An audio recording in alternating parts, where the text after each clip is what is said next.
Buenos días.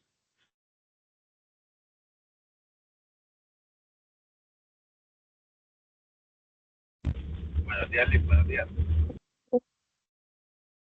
Vamos a dar inicio a la clase de este día. Si ustedes han observado hoy el clima mejorado. Ya desde ayer, por fin vimos la luz del sol, ¿verdad? Y hoy en la mañana, pues, ha amanecido con sol, ¿verdad? Como una mañana normal de la que estamos acostumbrados.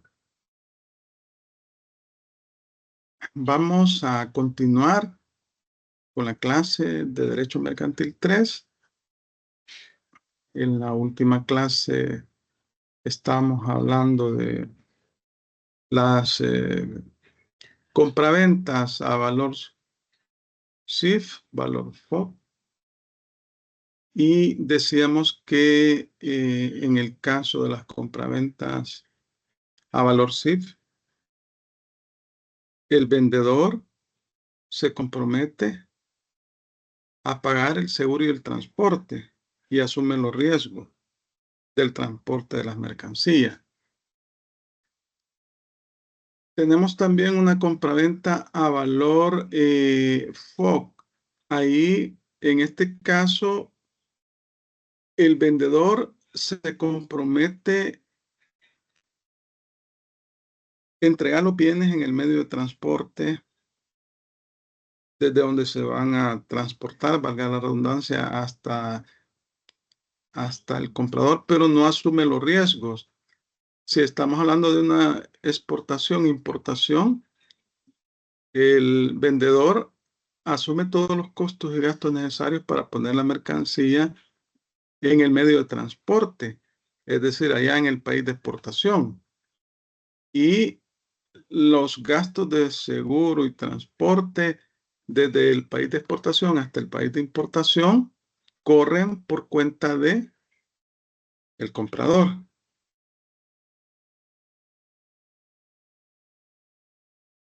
Esa era lo último que estábamos viendo. Estamos viendo también, ven la presentación, ¿verdad? No, licenciado, no se ve. Ah, va, entonces vamos a ver aquí. Quiero ver, quizás no le he dado a compartir. Compartir. Hoy sí, ¿verdad? Sí, Luis, ya se ve la presentación. Vaya. Entonces teníamos tres modalidades. Cuando se establece la cláusula documentos contra aceptación o contra pago. Esto significa, es parecido a la carta de crédito. Resulta que el comprador no va a efectuar el pago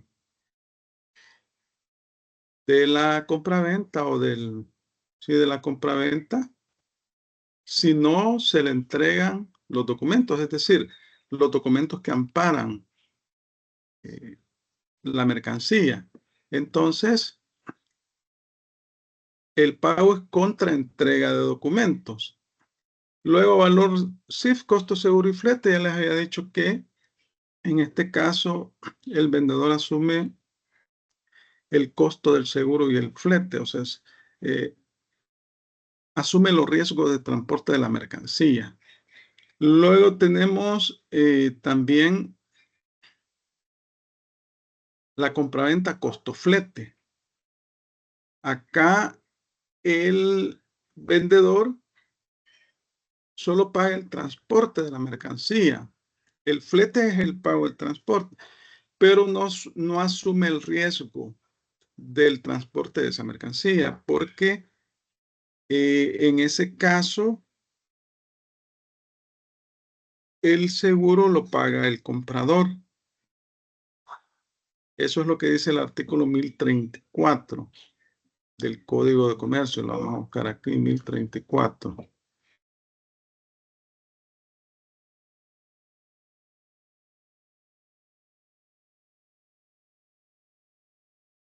Dice el artículo 1034, las mismas disposiciones se aplicarán a la compraventa con la cláusula costo-flete, menos lo que concierne al seguro. Entonces, en este caso particular,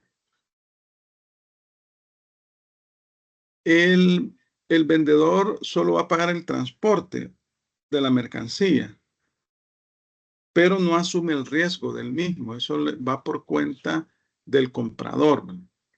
No contrata seguro. Luego tenemos el valor FOBA. Decíamos que la mercancía, el vendedor asume todos los costos y gastos necesarios para poner la mercancía en el medio de transporte que se utilizará para trasladar esa mercancía hasta el lugar de destino, pero no asume el riesgo del transporte y del seguro desde el puerto de salida hasta el puerto de destino. Esto, como les decía, son cláusulas de comercio denominadas ICOTEROS. Aquí en el Código de Comercio solo hay 3, ¿verdad? Valor CIS, costo flete y valor FOB. Pero en el comercio internacional hay más ICOTEROS. Y estos son emanados de la Cámara de Comercio Internacional que se encuentra en París. Y son aplicables en nuestro país. Lo vamos a ver en la clase del día lunes. Vamos a ver esos ICOTEROS. Y eso es más, aplicable en las compraventas internacionales, ¿no? Pero también al interior del país se puede, de hecho, también es aplicable. Vaya, vamos a continuar con la compraventa a plazos. Esta se regula a partir del artículo 1025 del Código de Comercio. Vamos a buscar acá.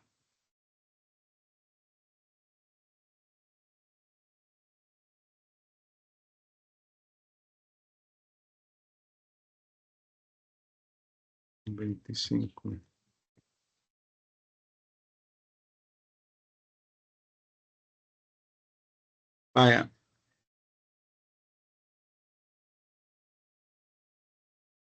Una venta a plazo acá significa que el bien se adquiere por cuotas. Se establece un plazo determinado para efectuar el pago al crédito. Este es un pago al crédito del bien. Y entonces, a partir del pago de la última cuota, hasta entonces se va a adquirir la propiedad de ese bien. O sea, estamos hablando que el pago de la cosa se hace por abono. Por abono. Usted adquiere un bien, hace un contrato de una compraventa a plazos y va a efectuar el pago de ese bien por cuota en un plazo determinado, es decir, por abono. Eso es lo que nos dice el artículo 1025. Y también hay otras figuras jurídicas como el arrendamiento con promesa de venta. Es una figura bastante común en el comercio y resulta que más que todo lo utiliza la administración pública cuando hace licitaciones de, ¿cómo es que se llaman estas? De fotocopiadoras. ¿No? Entonces lo que hacen es un contrato de arrendamiento financiero con promesa de venta. Y ahí lo que significa es que al final del plazo, el comprador tiene la opción de adquirir o no el bien. Tiene la opción de adquirir o no el bien. En estos casos son aplicables también las reglas de la compraventa a plazos, establecidas en el artículo 1025 y así lo dispone el artículo 1026, inciso segundo. porque en realidad se trata de una verdadera venta a plazos, el contrato de arrendamiento. No es un contrato de arrendamiento con promesa de venta. O sea, no es un contrato de arrendamiento. A veces lo que sucede es que sí, al final del periodo, al final del plazo, no se adquiere el bien, pero generalmente se adquiere. Y entonces esas cuotas, esos cánones mensuales que paga la persona van a cuenta de la adquisición del bien. Pero si al final el cliente decide no adquirirlo, pues entonces operará la figura como que si se tratase de un arrendamiento común y corriente. Vamos a leer la disposición. Bueno, primero vamos a leer el artículo 1025, luego el 1026. Veamos acá, solo quiero ver acá. Vaya, miren, aquí lo tengo yo en pantalla, el artículo 1025. Cuando el precio haya de ser pagado en abonos, podrá pactarse que la falta de pago de uno o varios de ellos produzca la resolución del contrato, según la regla siguiente. Tratándose de inmuebles o de bienes muebles, tales como automóviles, ahí ejemplifica la disposición, ¿verdad? Motores, pianos, máquinas de coser u otros, que puedan ser identificados de modo indudable, la resolución de la compraventa surtirá efectos contra terceros adquirentes de dichos bienes cuando la cláusula resolutoria hubiere sido inscrita en el registro de comercio o en el de la propiedad raíz en su casa. Si son bienes muebles, el registro de comercio. Si son inmuebles, en el registro de la propiedad raíz e hipoteca. Entonces, cuando se inscribe el contrato de compraventa en el registro, sí puede ser oponible ante terceros. Es decir, yo puedo decir, este bien es mío, y si hay alguna persona, algún tercero que quiera disputarme la propiedad, pues yo aquí tengo el comprobante, que es el documento contractual. Si se trata de bienes muebles cuya identificación no sea posible establecer de modo indudable, la resolución del contrato no producirá efectos contra terceros de buena fe que los hayan adquirido. Bueno, a veces los bienes, o generalmente los bienes, traen un código, ¿verdad? A veces están codificados en la empresa, los codifican, o a veces ya trae una especie de, ¿cómo es que le llaman esas barritas que traen los productos y que los pasan en la máquina y cobra? No recuerdo, tal vez alguien me recuerda en este momento, alguno de ustedes. No recuerdo el nombre en este momento. Como el Pero inventario. sí, pero usted cuando llega al Superman, usted ve que código de barra, correcto, ese es código de barra. Pues a veces hay bienes que tal vez no tienen ese código y no es posible saber si se trata del bien que usted compró porque son de las mismas características.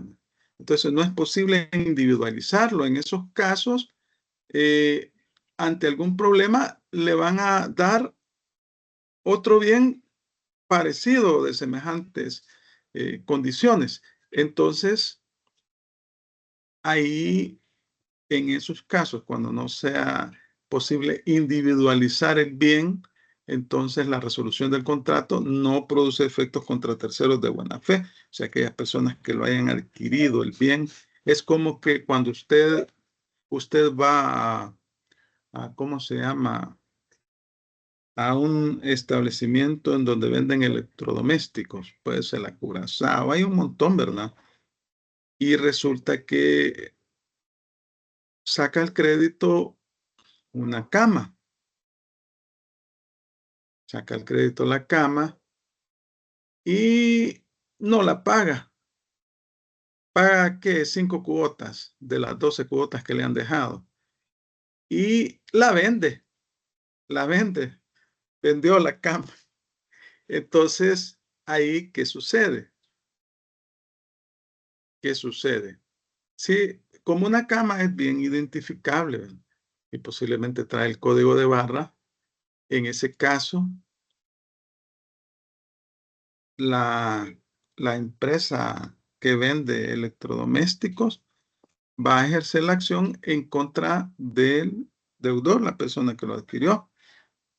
Pero ahí el tercero de buena fe, o sea, la persona a quien le vendieron la cama sin saber que todavía no se había pagado, puede oponer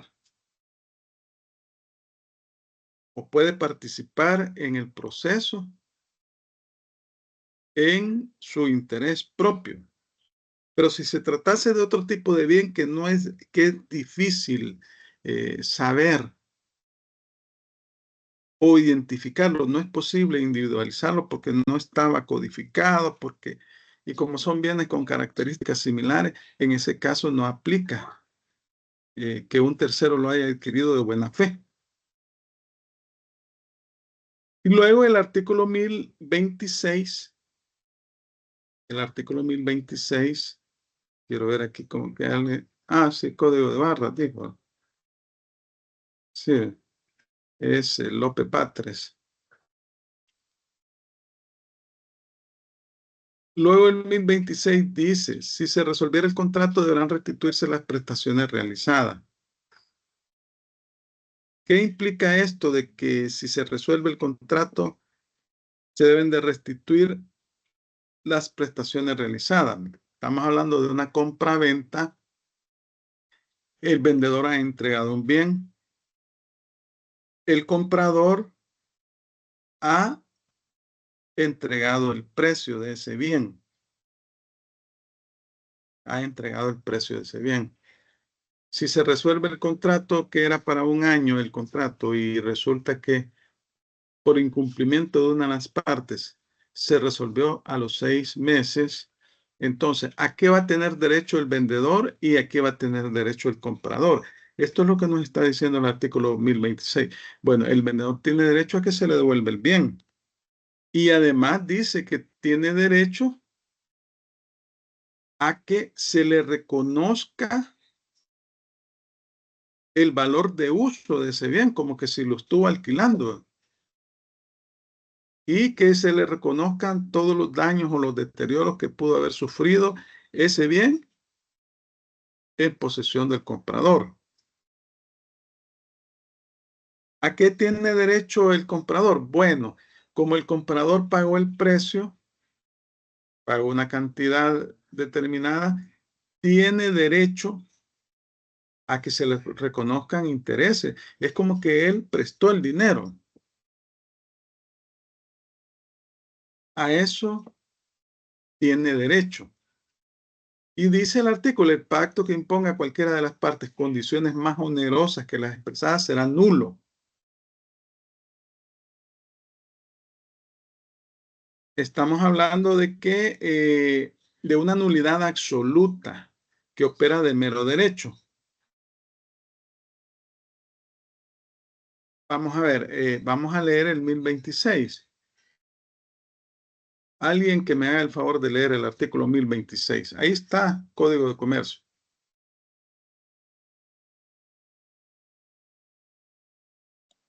Yo, licenciado, buenos Hágame días. el favor. Buenos días.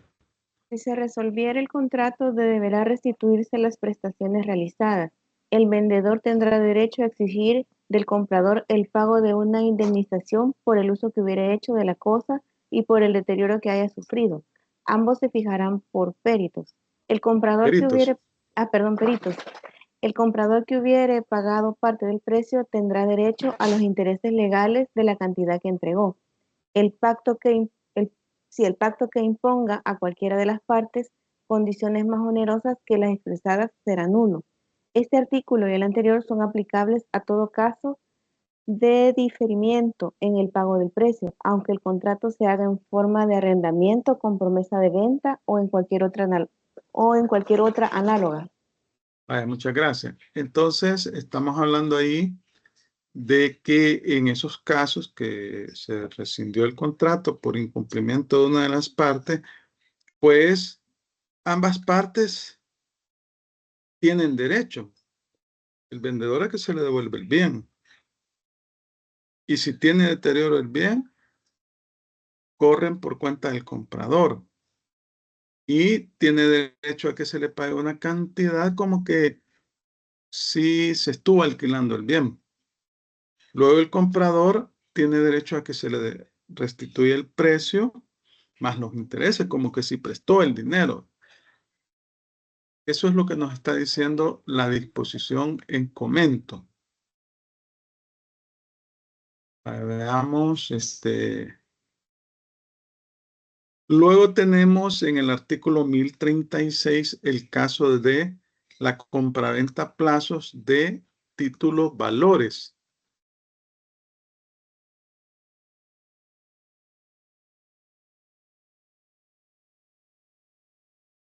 Yo les pregunto a ustedes qué son los títulos valores. ¿O qué entienden ustedes por títulos valores?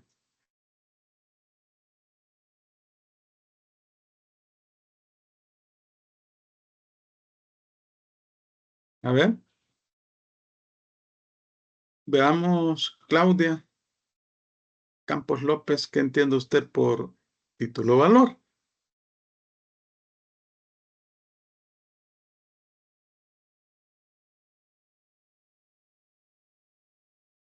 ¿Está por ahí?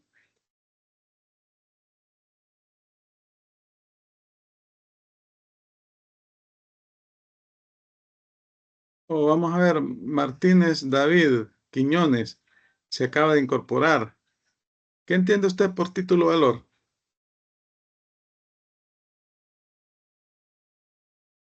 Buenos días. Sí, buenos días. Según entiendo yo, es un documento que tiene algún tipo de valor monetario para Ajá. que pueda ser intercambiado o comercializado en transacciones financieras o comerciales en un cierto lugar. Claudia va por el transporte público. Vaya, vaya, los títulos valores son documentos, ¿no?, que consignan un derecho literal y autónomo a favor de una determinada persona. Así lo define el Código de Comercio. Entonces, un título de valor es una letra de cambio, un cheque, un pagaré, conocimiento de embarque, factura cambiaria. Esos son títulos valores y se encuentran regulados en el Código de Comercio. Eso ustedes lo vieron en Mercantil 2, ¿verdad? Ahí se ven los títulos valores, ¿no? Entonces, acá tenemos el caso de compraventa de títulos valores. Y tiene una característica bien especial, ¿verdad?, sobre todo cuando se trata de la venta de acciones, ¿verdad? Una acción representa una parte alícuota del capital de una sociedad anónima. Y las acciones pueden ser traspasadas por endoso y también se pueden vender. Es decir, recuerden que es compraventa mercantil la que se realiza con cosas mercantiles o aquella que se realiza con el objeto o fin principal de una empresa que se dedica a determinada venta de bienes y servicios. Son actos realizados en masa. Entonces, ¿cuáles son las reglas en realidad que nos establece el artículo 1036? Los intereses y los dividendos. Vaya, ¿qué son los dividendos? ¿Qué serían los dividendos? Por ejemplo, Raúl, Mauricio, ¿qué serían los dividendos?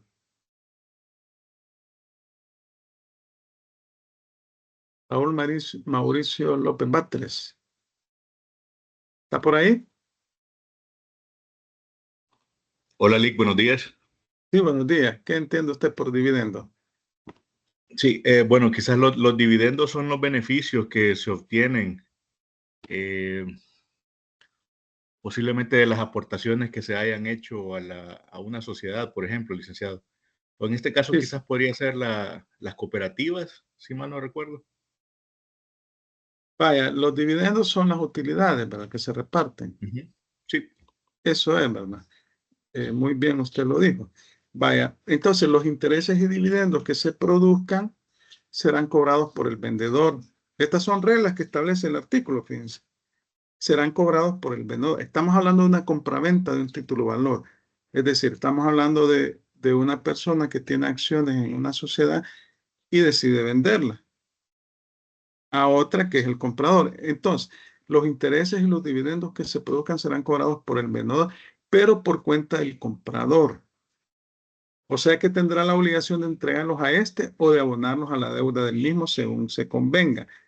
Es decir, que si yo vendo mis acciones, como estamos hablando de compraventa a plazo,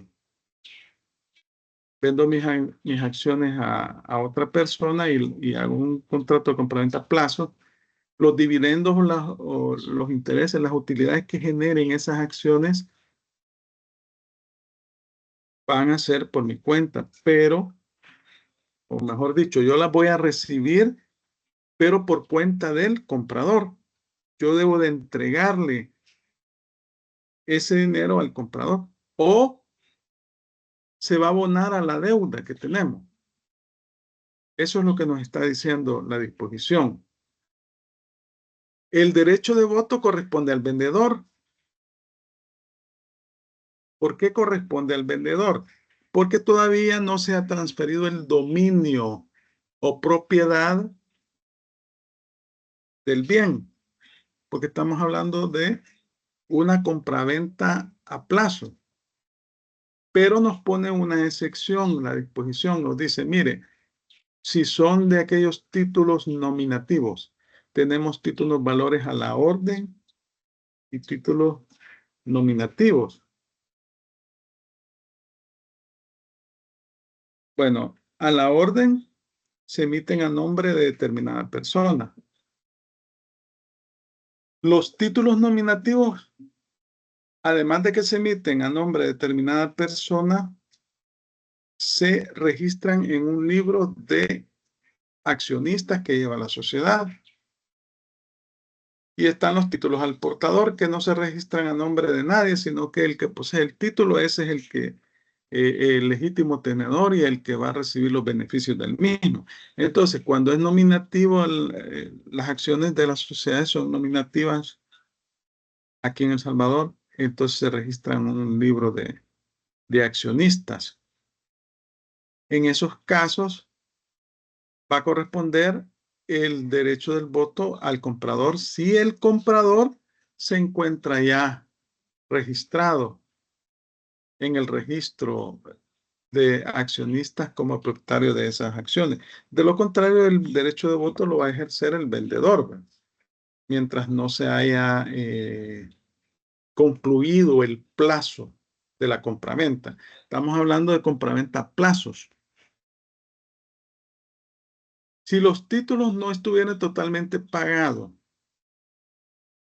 y durante la vigencia del contrato tuviera lugar alguna exhibición, ¿qué es una exhibición?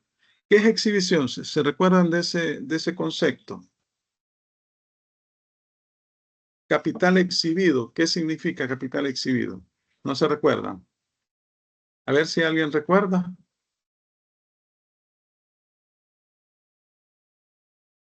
Corado Martínez David. ¿Recuerda usted?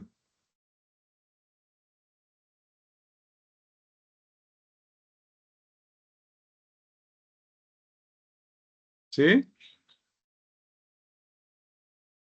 ¿Quién recuerda? ¿Qué es capital exhibido?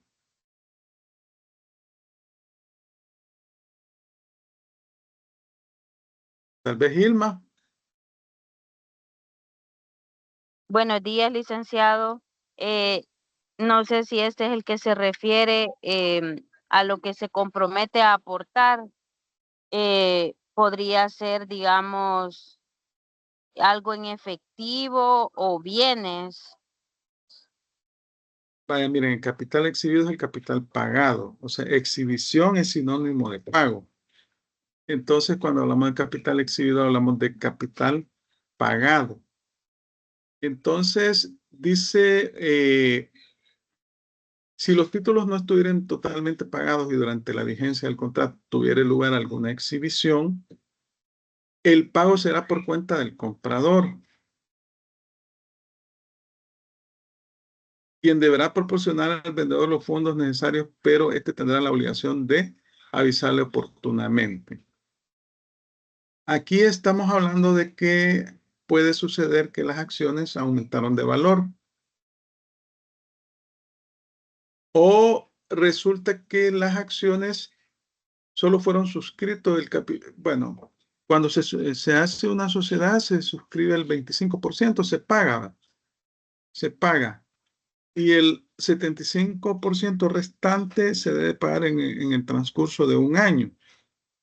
Si todavía no se han pagado en su totalidad las acciones por parte del vendedor o del accionista que las está vendiendo, entonces el pago de ese monto restante del valor de esas acciones corre por cuenta del comprador.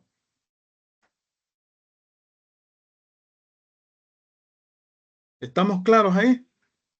Es decir, cuando se hace una sociedad, normalmente lo que hacen es exhiben el 25%, pagan el 25% y el restante se comprometen a pagarlo en el lapso de un año o en el lapso establecido en la escritura de constitución de la sociedad, ¿no?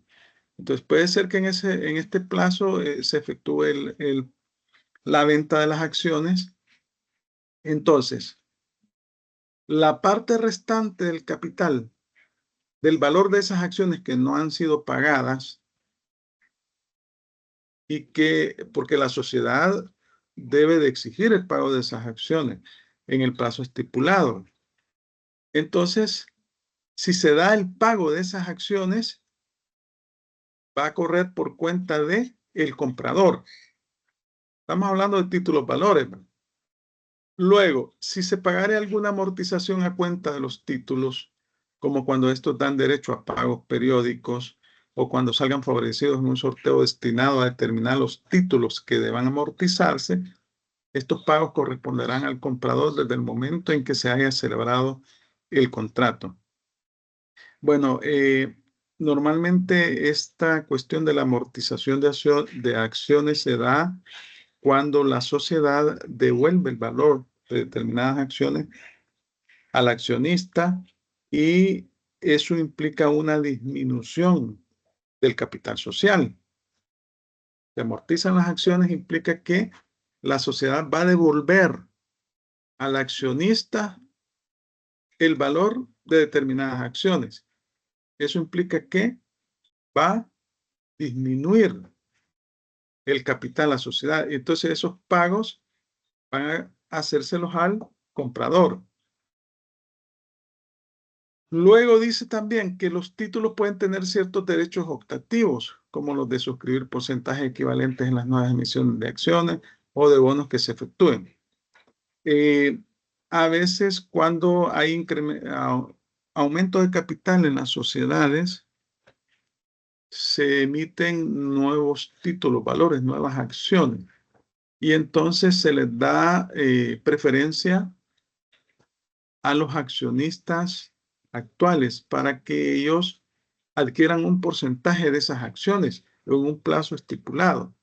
Las acciones se pueden vender al público en bolsa de valores, pero se les da prioridad a los accionistas actuales para que ellos puedan adquirir un porcentaje determinado de esas acciones. Y entonces, en esos casos, será el comprador quien va a tener derecho a esa opción, pero debe de entregarle los fondos al vendedor. Se suscriben nuevas acciones y el 10% de esas nuevas acciones se va a priorizar para los accionistas actuales. Entonces, si decide comprar más acciones, pues va a correr por cuenta del comprador, pero le va a tener que entregar los fondos al vendedor. O lo puede hacer de forma directa, pero el vendedor le debe dar todas las facilidades necesarias para que pueda realizar esa operación. Básicamente, eso es lo que nos está diciendo el artículo 1036 del Código de Comercio, que habla de la compraventa a plazos de títulos valores.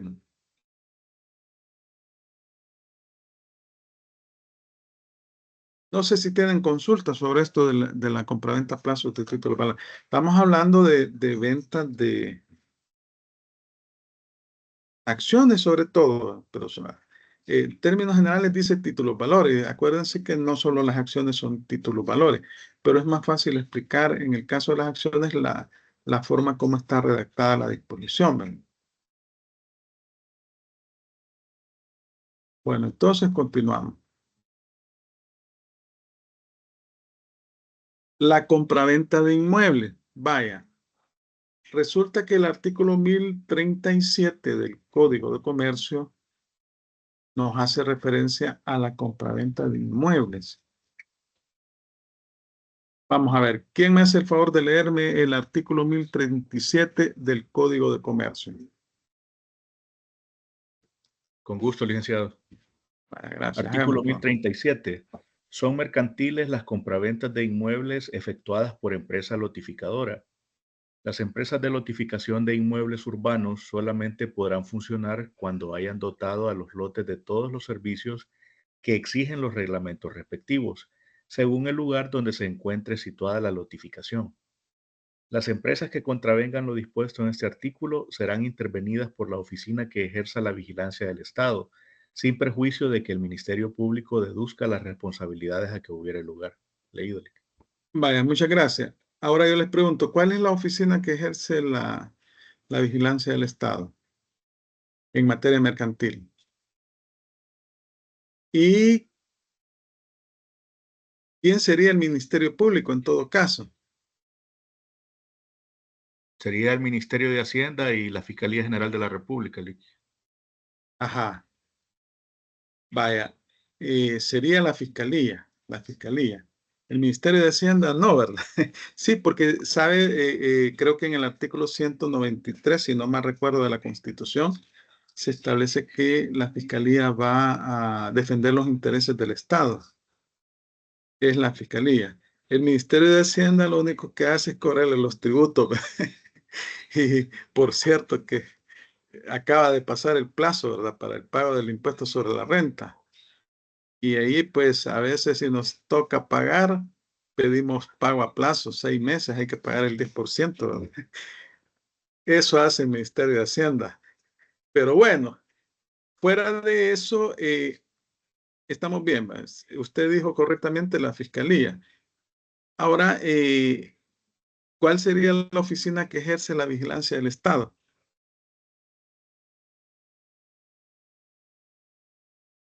Es una superintendencia. Obligaciones mercantiles.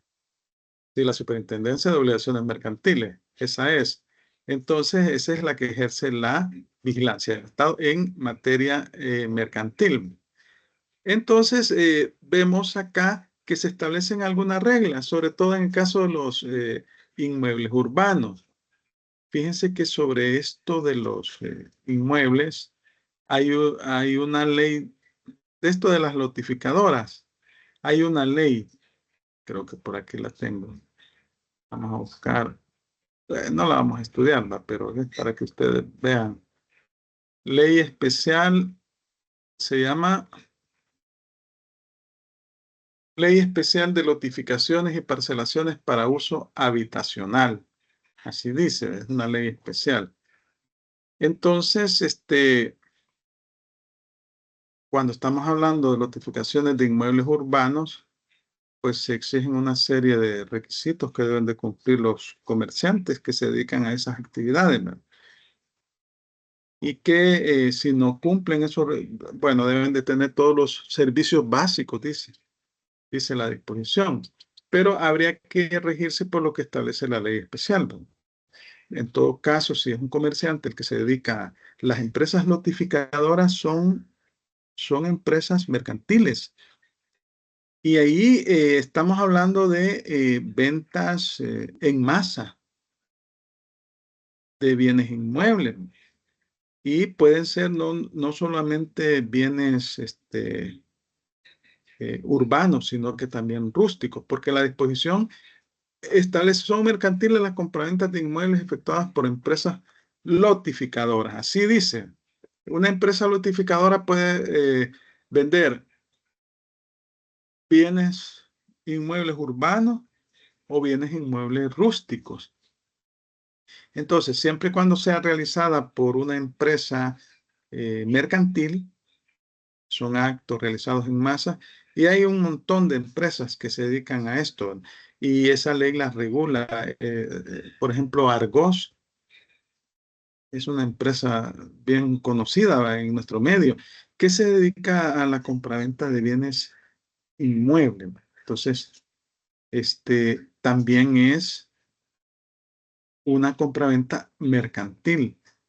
Y ustedes ven como una escritura de compraventa de un bien inmueble. Puede ser también que en la compraventa se realiza, puede haber una hipoteca de por medio. Entonces, cuando es realizada por empresa mercantil, estamos hablando de que es una compraventa mercantil. Y estas están sujetas a la vigilancia de la Superintendencia de Obligaciones Mercantiles, de la Fiscalía General de la República, cuando se vulneran los intereses de las personas, porque ya se han dado casos de empresas lotificadoras que les venden los lotes a la gente, estos pagan y nunca les quieren dar la escritura de compraventa y entonces han llegado a la fiscalía y la fiscalía se encarga. Pero cuando son empresas mercantiles, bueno, estas son empresas mercantiles porque realizan actos en masa, es una actividad mercantil. Entonces se sujetan a las condiciones establecidas por el Código de Comercio, por la ley especial y por la Superintendencia de Obligaciones Mercantiles. Vaya, luego tenemos un caso bien particular, la venta a plazos de bienes muebles. Vaya, cuando se trata de bienes inmuebles, sabemos que se deben de cumplir ciertas formalidades, ¿no? Uno es que se debe hacer en escritura pública ante notario y otro es que se debe de inscribir en el registro de la propiedad raíz de hipoteca el bien inmueble, ¿no? Esas son formalidades que están establecidas en la ley, en el Código Civil, y decíamos que cuando son compraventas mercantiles, la compraventa, todo lo que es la doctrina de compraventa, todo lo que son los requisitos o las formalidades se rigen por el Código Civil. Y cuando hablamos de compraventa mercantil, también se regulan algunas especificaciones adicionales por la naturaleza misma del comercio. Luego, cuando hablamos de venta a plazo de bienes muebles, ¿cuál es la diferencia entre un bien inmueble y un bien mueble? Una pregunta bien básica y bien elemental. A ver, ¿quién me comenta?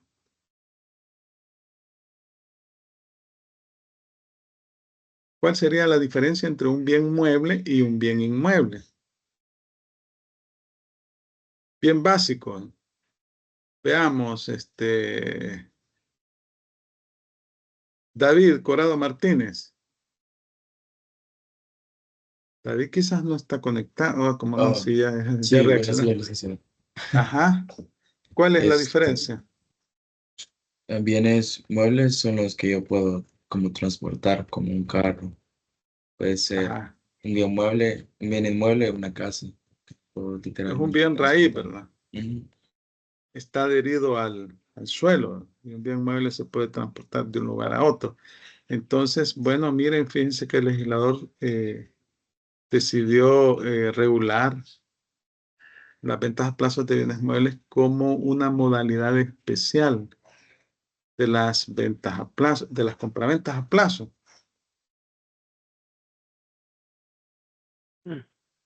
Como un caso especial, como una variante, decidió,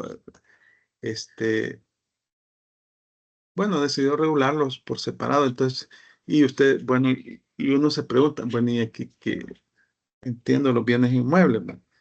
Que es una casa, un terreno, pero los bienes muebles, ¿y por qué será que el legislador le ha dado un capítulo especial? Y además de eso, resulta que constituye un caso especial, una variante de la compraventa a plazo. Tenemos la compraventa a plazo, ¿verdad? Que es la regla general. La venta a plazo de bienes inmuebles es una variante, es un caso especial. Ah, bueno, pero ¿y por qué será? Y bueno, en la vida cotidiana nos damos cuenta de que estas empresas que se dedican a la venta de electrodomésticos, ¿no?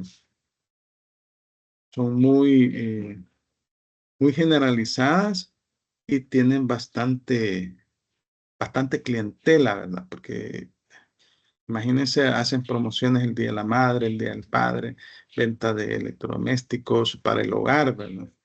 Y esos son bienes muebles, ¿no? Entonces, hay que darles ciertas facilidades o cierta seguridad jurídica a las empresas que se dedican a la venta de ese tipo de productos de bienes muebles, que son transportables de un lugar a otro. Entonces, en el artículo 1038 al 1050 se regula la compraventa de bienes muebles. Entonces nos dice el artículo 1038 en el inciso primero. Es aquella en que se conviene que el dominio no será adquirido por el comprador mientras no haya pagado la totalidad o parte del precio o cumplido alguna condición. Cuando usted saca el crédito un juego comedor, un televisor, lo hacen firmar letras de cambio.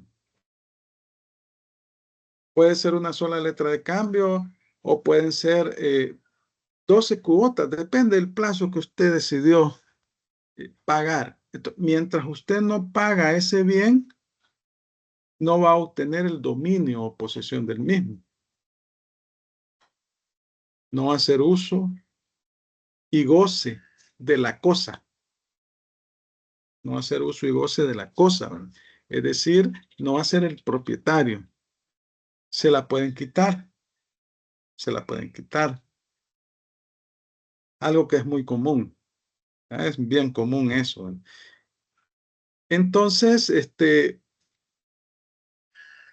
esta es la característica principal, ¿verdad? Mientras usted no ha pagado el bien, no es propietario del mismo, o mientras no ha cumplido la condición. Otra característica que debe de cumplirse en este tipo de compra-venta, siempre ubicando en el 1038, inciso segundo, es que se deben de inscribir. Fíjense, el contrato se debe de inscribir. Esta cosa siempre me sale cuando pongo ahí quiero ver si le doy acá. No se quita. No, ya se quitó. Cuesta que se quite. Vaya, se debe de inscribir en el registro de comercio para gozar de los beneficios que otorgan los contratantes. O sea, el contrato debe inscribirse en el registro de comercio. siempre y cuando el valor del mismo sea superior a 1,000 colones, 114.26. Bueno, incluso si usted saca un microondas a plazo, los microondas andan arriba de $114, ¿no? Los televisores, esos plasmas, andan por 400, 500, $600, ¿no? Más o menos, ¿no? Nos dice también el artículo 1039, fíjense. El vendedor de objetos mobiliarios provistos de numeración u otros signos que los individualicen o cualquier interesado puede solicitar dentro de los 30 días a la fecha del contrato su inscripción registral. Eso nos dice el 1039. El vendedor de objetos mobiliarios, ¿qué son los objetos mobiliarios? Son bienes muebles, provistos de numeración u otros signos que los individualicen. Ese código de barra, ¿verdad? O pueden estar también codificados internamente por la empresa, o cualquier interesado que pueda solicitar dentro de los 30 días a la fecha su inscripción registral. Eso nos dice el artículo 1039. Vaya, lo vamos a ir viendo quizás, 1038, 1039. Para ir, lo que pasa es que en la clase por el tiempo, ¿no? Pero leamos, alguien que me haga el favor de leerme el 1038 y otra persona que me lea el 1039 del Código de Comercio. Leo yo el 1038, licenciado. Vaya, hágame el favor. Se denomina venta a plazo de bienes muebles aquella en que se conviene que el dominio no será adquirido por el comprador mientras no haya pagado la totalidad o parte del precio o cumplido alguna condición. Para gozar de los beneficios que otorgan las compraventas, este capítulo será necesario inscribir el contrato en el registro de comercio y que el valor del mismo contrato sea superior a 1,000 colones. Vaya, el 1039, tal vez un caballero me hace el favor de leerlo.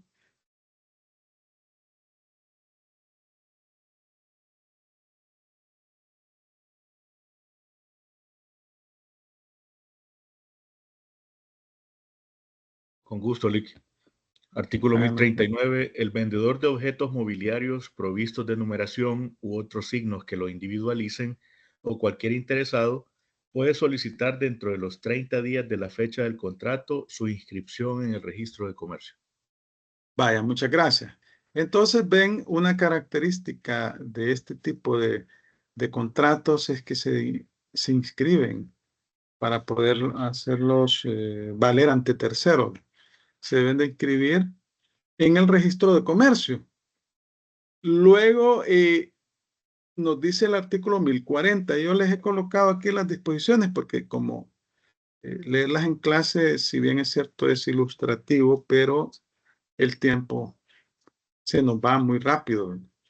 Los contratos inscritos y los pagarés o letras de cambio suscritos en relación con los mismos, porque cuando usted va, compra bienes muebles en un almacén, en un lugar, por ejemplo, usted compró una casa nueva y no tiene nada, y entonces decide comprar de un solo la refrigeradora, en la cocina, hace un gran esfuerzo, ¿va? Los sillones, el juego de sala-comedor, las camas. Entonces, siempre normalmente lo hacen firmar un título valor, una letra de cambio o un pagaré. Entonces dice, los contratos inscritos y los pagarés o letras de cambio suscritos en relación con los mismos serán negociables por el vendedor o sus causavientes. Siempre que pongo aquí en la esquina el mouse, sale esa cosa. Por el vendedor o sus causavientes por simple endoso. Lo voy a volver a leer. Los contratos inscritos y los pagarés o letras de cambio suscritos en relación con los mismos, dice el artículo 1040, serán negociables por el vendedor o sus causavientes por simple endoso, una o más veces, aún después de iniciada la ejecución, pero antes de la terminación de esta. Bueno, ya sabemos que el endoso es la forma como se transfieren los títulos valores a la orden, están a nombre de determinada persona. Entonces, aquí lo que sucede a veces es que cuando estas empresas le cobran y usted no paga, le endosan la letra de cambio a una empresa de estas empresas especialistas en cobro de deuda. Y entonces ellos se encargan de ejercer la acción legal respectiva. Nos dice el artículo 1046, el titular de un contrato de venta a plazos transferido por endoso puede indistintamente y sin que pueda ponerse el beneficio de excusión, perseguir el cobro de la suma deudada por el comprador contra este o contra cualquiera de los endosantes anteriores, respondiendo a estos además de cualesquiera daños y perjuicios que de la ejecución del contrato se hubieran podido originar. Esto, miren, esta es una práctica bien común, ¿verdad? Hay empresas que se dedican a ejercer acciones legales, a cobrar. Y lo que hacen es una cesión de derecho, una cesión del crédito. Viene la empresa esta de electrodomésticos y ya no quieren ejercer la acción de cobro porque de todos modos no va a pagar la persona y no hay prisión por deuda. Entonces viene y le cede el crédito y le endosa la letra de cambio a un tercero que va a ser la empresa que se va a encargar de ejercer la acción legal respectiva. Y de repente lo están llamando y resulta que ejercen la acción ejecutiva.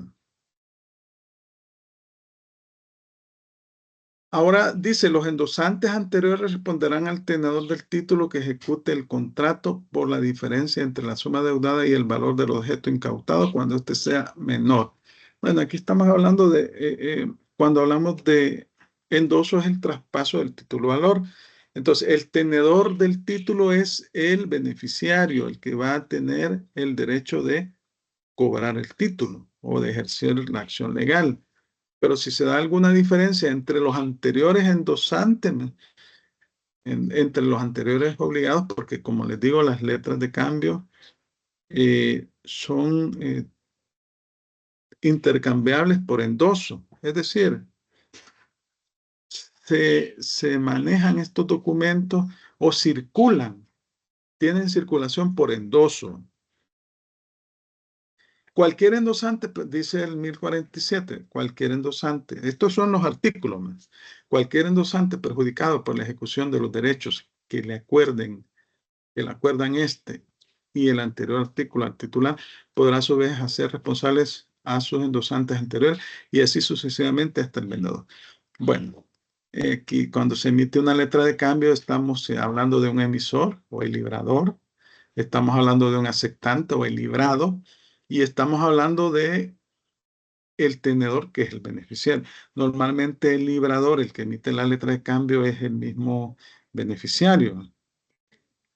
Pero estas letras de cambio pueden endosarse, o sea, pueden circular por medio de endoso, se pueden traspasar, ¿no?, por medio de endoso. Y al final, quien le llega a cobrar la letra de cambio no es la persona con quien usted hizo el crédito inicial, sino que es otra persona que ni conoce usted, ¿verdad? Pero es porque le endosaron el título.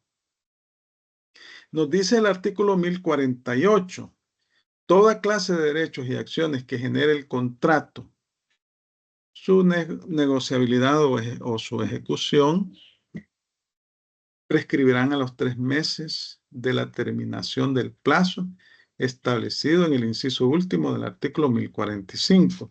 Y si no hubiere lugar a ese plazo, a partir de la incautación. Esto nos dice el artículo 1048. Bueno, la incautación es cuando el bien se retiene ese bien por orden judicial, se le quita a la persona y esta persona, quien tiene a disposición este bien, puede hacerse con el pago de su deuda mediante la venta de ese bien. Estamos hablando de la prescripción de 3 meses. En el artículo 1045, en el inciso final, nos habla de un plazo de 10 días. Aquí dice, aquel que resulte deudor de saldo está obligado a pagarlo en el término de 10 días, después de la notificación que se le haga solicitud de la otra parte, con mandamientos de pago. La hoja de ajuste firmada por las partes o por los peritos, según el caso, y visada por el juez, constituye título ejecutivo para proceder al embargo de bienes del deudor. La hoja de ajustes es donde se establece la cantidad exacta, deducidas los pagos que se han hecho. Vaya.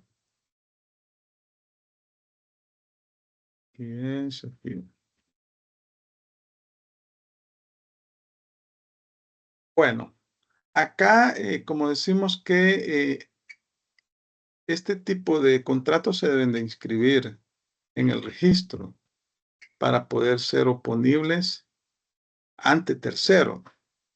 Y nos dice el artículo 1041, los contratos de venta a plazos de bienes muebles solo serán oponibles a terceros cuando hayan sido registrados de conformidad a este capítulo, pudiendo entonces el propietario o sus causahabientes reivindicar la cosa vendida que estuviera en poder de terceros, en los mismos casos en que puede reivindicarlos el comprador. Bueno, ¿qué es la reivindicación? Aquí había otra palabra, que el beneficio de exclusión.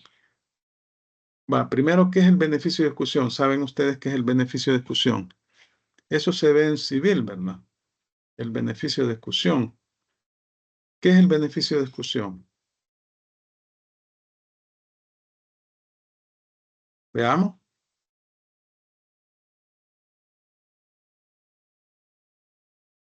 Bueno, ya no estamos con mucho tiempo, pero el beneficio de exclusión es aquel derecho que tiene el fiador o el deudor de solicitar que antes de que se proceda con la ejecución de sus bienes, se proceda con la ejecución de los bienes del deudor principal.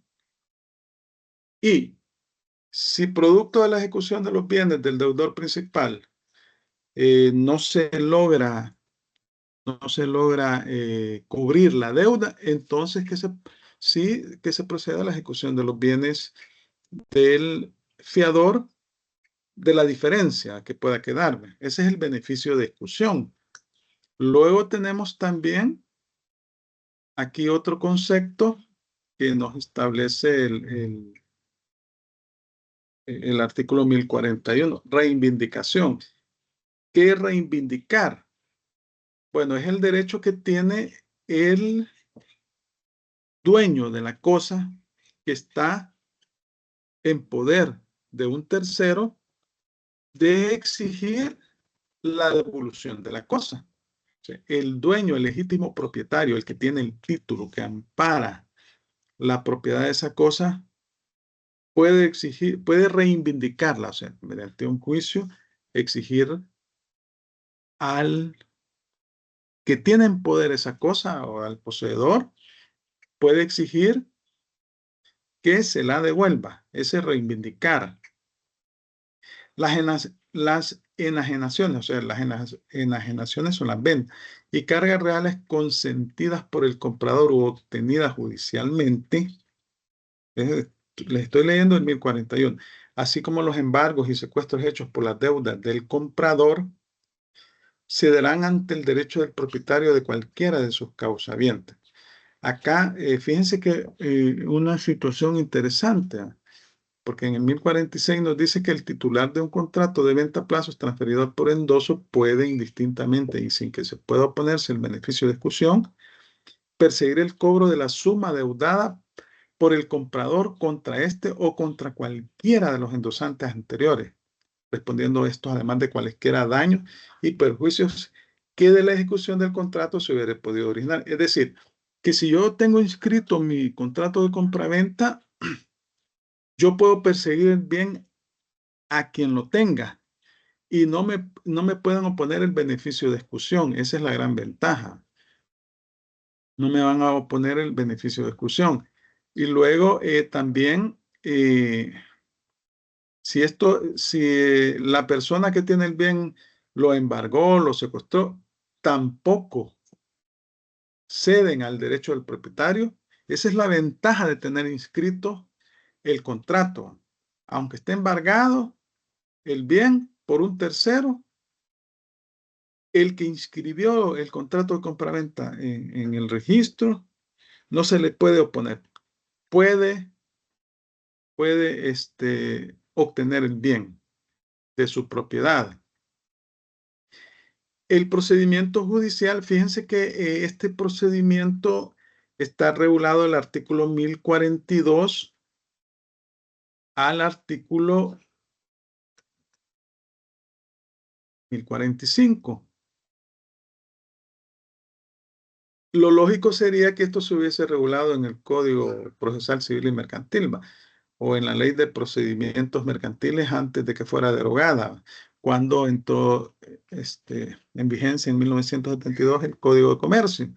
Pero está aquí regulado el procedimiento del 1042 al 1045. Ya lo vamos a ver este procedimiento, y no está en la ley procesal. Es decir, con el nuevo Código Procesal Civil y Mercantil no se reguló un procedimiento al respecto. Entonces hay que aplicar el procedimiento establecido del 1042 al 1045, que es un procedimiento expedito. Fíjense, estamos hablando de compraventa de bienes muebles. El legislador se tomó la molestia de regularlas exhaustivamente. Pero ¿por qué? Es que son compraventas realizadas por almacenes, estas empresas que se dedican a la venta de electrodomésticos y que son bien populares. ¿Quién no va a adquirir bienes de esa naturaleza en algún momento? El artículo 1049, riesgos, impuestos y seguros. En las ventas a que se refiere este capítulo, los riesgos quedan a cargo del comprador desde el día de la venta.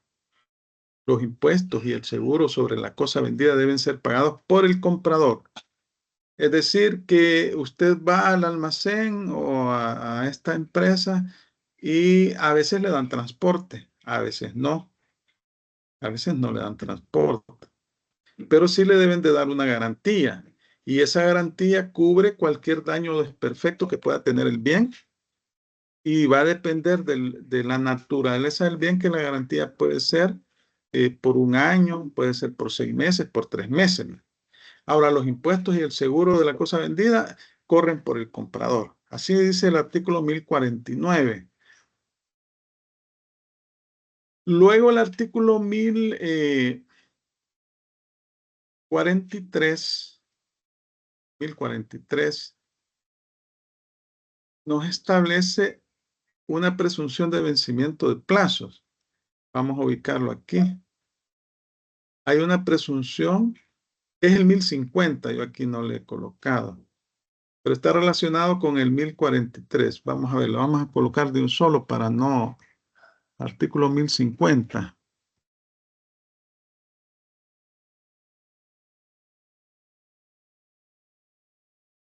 Ya le colocamos ahí, ¿verdad?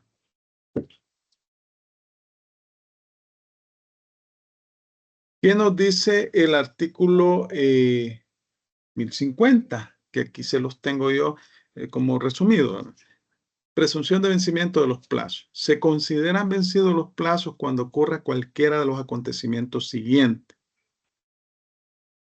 Romanos 1. El hecho de parte del comprador de vender o en cualquier forma enajenar o grabar la cosa antes de haber adquirido el dominio y sin el consentimiento escrito del propietario.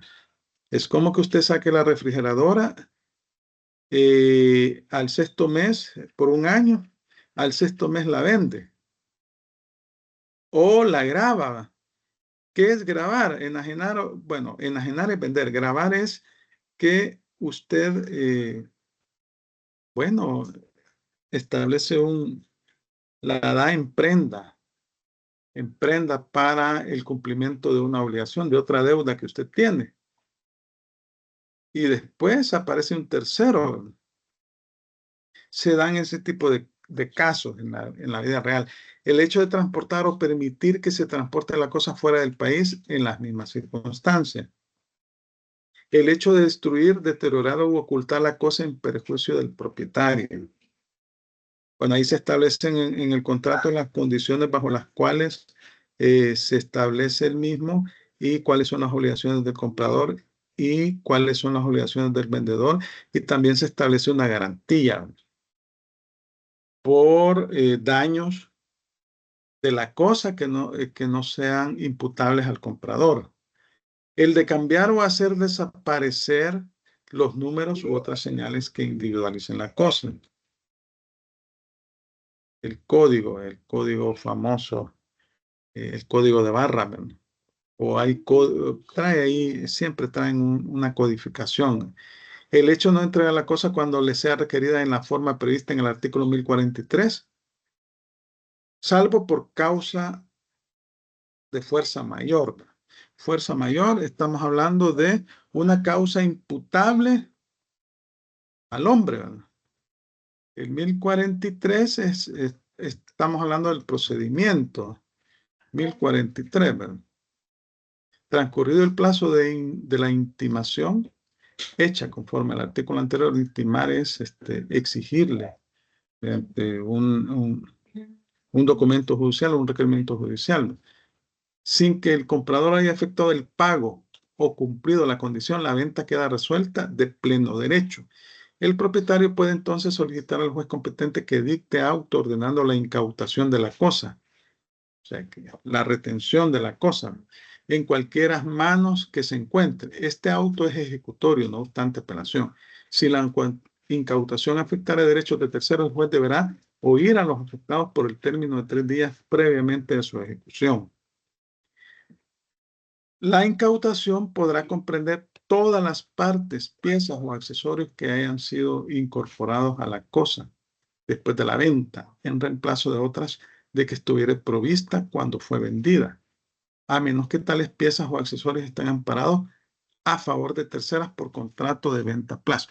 Entonces estamos hablando que la incautación es cuando la cosa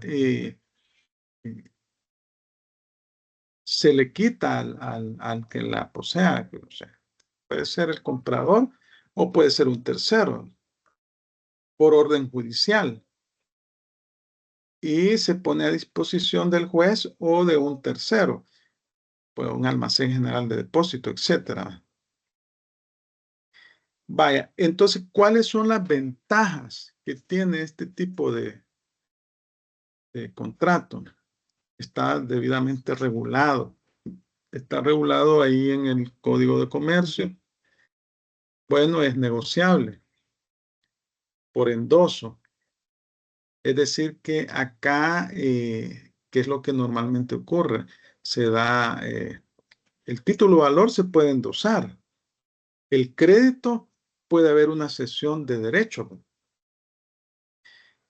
Quien lo adquiere se subroga en los derechos del vendedor.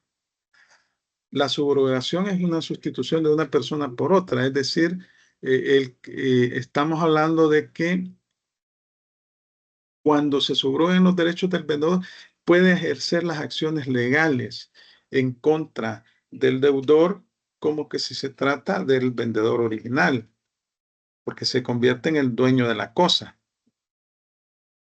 Eso es la subrogación. El procedimiento de ejecución es más breve, ya lo vimos ahí, ¿verdad? Bueno, no hemos leído las disposiciones, pero ese procedimiento no se encuentra regulado en la ley, en el Código Procesal Civil y Mercantil, sino que en el Código de Comercio. También puede pedir el vendedor la incautación provisional de la cosa en caso de mora. Pueden llegarle a quitar la cosa judicialmente, por medio de orden judicial. Puede pedir la entrega de la cosa. Puede recuperar la cosa mediante la incautación. Es decir, mediante la incautación se le priva la cosa al que la tiene mediante una orden judicial. Las prestaciones mutuas entre las partes respecto a la resolución del contrato se determinan por peritos. Bueno, acá cuando hay obligaciones, se rescinde el contrato, hay que establecer, ¿va?, cuántas fueron las cuotas que se pagaron, si hubo pagos de más. Entonces, peritos generalmente son contadores, ¿verdad? Son personas que hacen los cálculos respectivos y hacen un acta de ajuste. En el acta de ajuste se establece, bueno, la fecha del crédito, cuáles son las cuotas que se han pagado, los intereses, etcétera, y si hay alguna diferencia. Y esta puede ser certificada por un juez y va a constituir un título ejecutivo. Vaya, ahora vamos a ver el procedimiento. Creo que eso es el procedimiento. Como decíamos, está regulado del artículo 1042 al 1045. Estamos hablando de compras de bienes muebles, compras a plazo de bienes muebles, no de bienes inmuebles, ¿va? Porque el caso de las compras al crédito o a plazo de bienes inmuebles, ya sabemos que un bien inmueble se hace por escritura pública. Un bien mueble, no, ¿verdad? Y el caso del bien inmueble se debe de inscribir en el registro. Pero acá en el Código de Comercio, cuando habla de ventas a plazo de bienes muebles, también el contrato para poder ejercer derechos ante terceros y gozar de los beneficios establecidos en el Código de Comercio se debe de inscribir en el registro de comercio. Vamos a ver del artículo 1042 al 1045. Vaya, vamos a ver. Veamos, vamos a ver acá. Tal vez Iris me lee el 1042. Sí, licenciado. Cuando el comprador haya dejado de pagar una cuota del precio o de cumplir otra condición a la cual se esté subordinada la adquisición del dominio, en el término fijado, el propietario o sus causahabitantes pueden Causavientes. causavientes pueden hacerle notificar judicialmente intimación de efectuar el pago o cumplir la condición en término no menor de 10 días, advirtiéndole que si no hiciere la venta, quedará resuelta de pleno derecho a la expiración de ese plazo, sin otra intervención judicial ni procedimiento alguno, pudiendo el propietario o sus causavientes reivindicar la cosa vendida en cualesquiera manos en que se encuentre. Cuando el propietario lo quiera, el juez decretará secuestro preventivo de la cosa desde el momento en que notifique al comprador la intimación a que se refiere el inciso anterior, dando constancia de ello en el mismo acto. Vaya, entonces estamos hablando de que les decía que intimación es un requerimiento judicial que se le hace, en este caso al deudor, de efectuar el pago de la cosa y en el plazo establecido en el contrato. Y si no efectúa el pago, entonces, bueno, se le va a dar un término de 10 días y se le advierte, si no, de lo contrario, se le va a quitar el bien y se va a iniciar la acción judicial respectiva. Obviamente que se va a dar el secuestro de la cosa. Vaya, vamos a ver el 1043, tal vez me lo lee Raúl Mauricio. Con gusto, Lic. Artículo 1043. Transcurrido el plazo de la intimación hecha conforme al artículo anterior, sin que el comprador haya efectuado el pago o cumplido la condición, la venta queda resuelta de pleno derecho. Perdón. El propietario puede entonces solicitar del juez competente que dicte auto ordenando la incautación de la cosa en cualesquiera manos en que se encuentre. Este auto es ejecutorio no obstante apelación. Si la incautación afectare derechos de terceros, el juez deberá oír a los afectados por el término de 3 días previamente a su ejecución. La incautación podrá comprender todas las partes, piezas o accesorios que hayan sido incorporados a la cosa después de la venta, en reemplazo de otras de que estuviese provista cuando fue vendida, a menos que tales piezas o accesorios estén amparados a favor de terceros por contrato de venta a plazos. Vaya, muchas gracias. Bueno, Fíjense que nos dice, transcurrido el plazo de la intimación hecha, sin que el comprador efectúe el pago, es de aquellos compradores duros, ¿verdad? La venta se resuelve el contrato.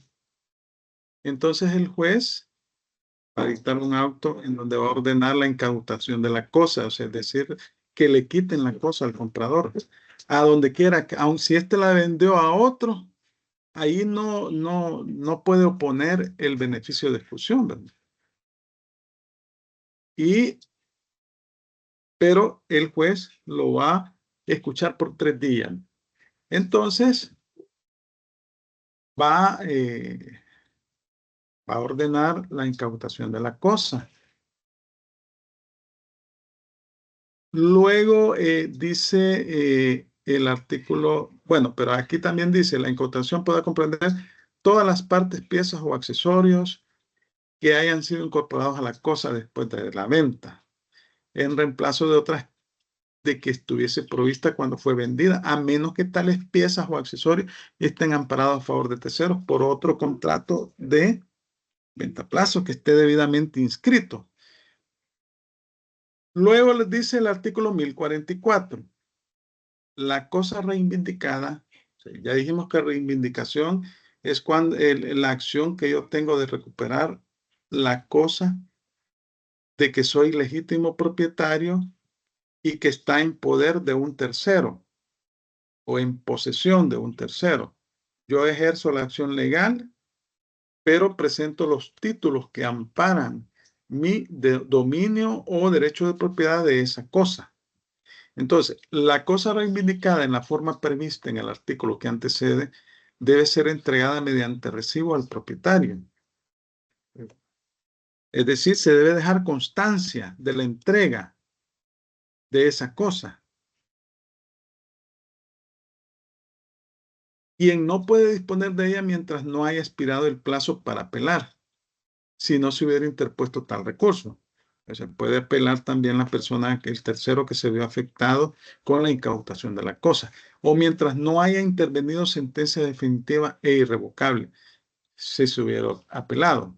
En caso de que el propietario disponga de la cosa fuera de las condiciones señaladas en este artículo, el comprador puede reivindicarla en cualquiera manos en que se encuentre mientras la inscripción no haya sido cancelada. Acuérdense que es un beneficio, un derecho que tiene aquí el vendedor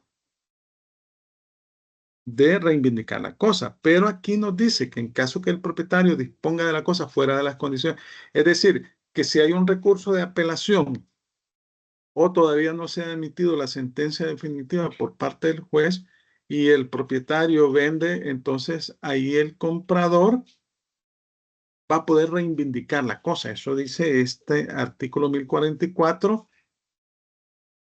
en el inciso primero. Aquí estamos en el caso de que hay también un comprador que inscribió esa compraventa en el registro. Es decir, el deudor original la vendió a un tercero y este inscribió y hicieron un contrato de venta a plazo. Sin embargo, cuando el propietario tenga suficiente solvencia a juicio del juez y se obligue por acta levantada ante este a pagar el valor de la cosa y los costos e indemnizaciones a que pueda haber lugar en caso de ser revocado el auto, dicho funcionario puede autorizarlo a disponer de la cosa. Es decir, que básicamente, si no se ha emitido la sentencia definitiva por parte del juez y el vendedor quiere disponer de la cosa, va a tener que afianzar, presentar fianza o poner a disposición del juez la cantidad, pagar la cosa. El titular actual del contrato podrá obtener un traspaso a su favor de la matrícula cuando se trate de un vehículo de motor, mediante la sola presentación en la oficina correspondiente de acta de incautación. Bueno, aquí estamos hablando de la venta de vehículos, ¿no? También son bienes muebles y aquí estamos hablando de un procedimiento judicial especial. Cuando es una venta de bienes muebles, obviamente que en el caso de los vehículos hay que irlos a inscribir. ¿Dónde se inscriben los vehículos? Les pregunto a ustedes. ¿Dónde se hace la inscripción de los vehículos? Una pregunta bien fácil, ¿no? En Cetrasen. En Sertrasen, ahí se hacen. Sí, ahí se hacen. Luego el 1045 nos dice, entregada la cosa al propietario, se procederá entre las partes al ajuste de cuenta, el cual será voluntariamente entre ellas y en la forma prevista en el contrato.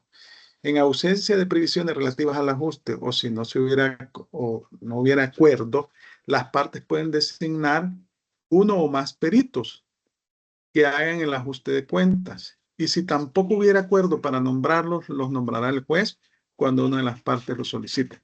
Bueno, como les decía, cuando se rescinde un contrato de esta naturaleza, puede suceder que, pues al momento de efectuar los pagos, inclusive se puede dar el caso que el comprador ya había pagado el bien y que el vendedor no lleva bien sus cuentas, ¿verdad? Y resulta que le va a quedar debiendo. O hay que considerar también los intereses legales, ¿verdad? La mora que se pudo haber generado, todo ese tipo de situaciones. Por eso es que se hace la famosa acta. Y ahí se deducen realmente cuánto es el monto pagado, cuántos son los intereses pagados, cuánto es la deuda. Entonces ahí se hace el ajuste respectivo. Para el ajuste, el perito debe tomar en consideración la diferencia entre el estado de la cosa al tiempo de la venta y su estado actual, las posibilidades de revenderla, las cantidades pagadas a cuenta, la indemnización correspondiente al goce y uso que ha tenido el comprador mientras tuvo la cosa en su poder y cualesquiera otros factores susceptibles de influir en la tasación. Ni el contrato ni el acuerdo posterior de las partes relativos al ajuste, ni el que practique el perito puede imponer condiciones más onerosas para cualquiera de las partes que las señaladas en el artículo 1026 de este código. Se recuerdan que en el 1026 se establece que, porque el contrato de compraventa a plazo de bien mueble se puede rescindir antes de que se haya cumplido el plazo, no necesariamente por incumplimiento del pago, por cualquier otra situación que no le pareció al comprador las condiciones de calidad del producto, etcétera. Entonces, ahí en ese artículo 1026 se establece a qué tiene derecho el vendedor, a que se le devuelva el bien y a que se le pague o se le indemnice por los daños y perjuicios y por el uso de la cosa como que la estuvo alquilando. Y el comprador tiene derecho a que se le pague intereses por el dinero que entregó como que si fue un préstamo. Luego nos dice, aquel que resulte deudor de saldo, cualquiera de los dos, pero puede ser el vendedor o el comprador, está obligado a pagarlo en el término de 10 días después de la notificación que se haga a solicitud de la otra parte con mandamientos de pago. La hoja de ajuste firmada por las partes o por los peritos, según el caso, y visada por el juez, constituye título ejecutivo para proceder al embargo de bienes del deudor. Entonces se hace un ajuste de cuentas al final y se determina cuáles son las obligaciones del comprador, cuáles son las obligaciones del vendedor y se hace el ajuste respectivo. Puede ser que uno le quede debiendo al otro y ese ajuste debe ser certificado por el juez y constituye un título ejecutivo. Básicamente, ese es el procedimiento de la compraventa de bienes muebles a plazo. Y vemos la incidencia que tiene, pues es por la naturaleza. Estas empresas que se dedican sobre todo a la venta de electrodomésticos, es lo más común, la venta de vehículos, ¿verdad? En los almacenes también, de bienes muebles. Bueno, no sé si tienen comentarios o consultas. Ya nos queda un minuto nada más, fíjense, un minuto. Pero logramos cubrir el tema de la compraventa a plazo, ¿verdad? si no tienen comentarios, yo ya les subí la guía. Ahí está la guía ya para el trabajo que van a hacer este fin de semana, ¿verdad? Y que lo van a subir el domingo a las 23:59 a más tardar. Es un trabajo pequeño, ¿verdad? Ustedes trabajenlo, háganlo ahí y lo suben. Y cada fin de semana va a haber un trabajo de esa naturaleza, porque sí son las indicaciones eh, que se nos han explicado. Bueno, entonces, gracias por su fina atención. Nos vemos el próximo lunes y pasen un feliz fin de semana. Ya mejoró el clima, ¿verdad? Bendiciones a todos y gracias por su atención. Feliz día. Gracias, Lick. Feliz fin de.